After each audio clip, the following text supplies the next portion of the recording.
fully understand that. And that's why we have people like Claudia here on hand. One thing I've always said, and I've said this to patients that have come for assessment, some of them are just not emotionally ready to make the journey. Don't force yourself. I know what it feels like. So I used to have this ceremony with patients who came to me with dentures, where we would, once we'd fitted the long-term prosthetics, we would go into the car park and I'd put their dentures in a tea towel and I'd give them a hammer and they'd smash them to bits.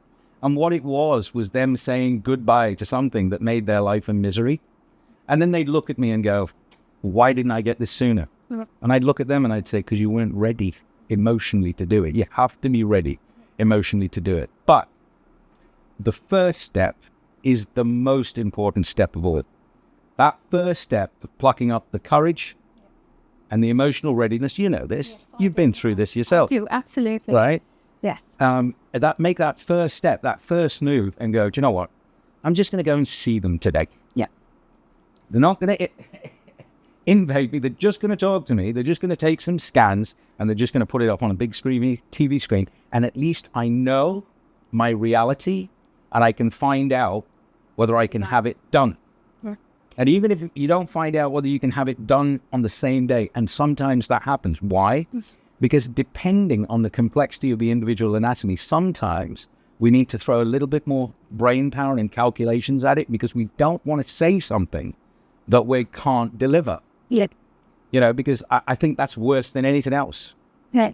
So you will always get an answer, but at least now you know, and then you can decide whether you're ready for the journey or not. I think it's just about the initial fear. And I always say to people I speak to, there's nothing to fear but fear itself.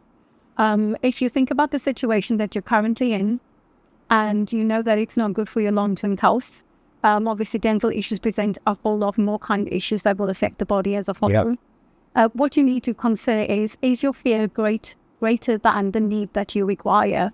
And once you realize or come to terms with it's not, then that next step is easier to take. And when you come to a place like 21D, you're basically walking to a place that's family. There are absolutely amazing people here. They know exactly how you're feeling. And I, as a patient, I've been there. I've known this for myself. It was the fear that basically just kept me from going to dentists, and also the hopelessness that I faced when I went to see a dentist and they didn't really have my best interest at heart. They just saw the problem. They never saw the person. And at 21D, you are seen as a person, and your fears will be allayed. You will go through a series of tests, scans. They'll talk to you, and you walk away knowing exactly what your current situation is, and you can make an informed decision then whether you want to proceed with the process. But it is a place where hope will turn into reality. Yeah. You will survive your fear, and this is the place for it.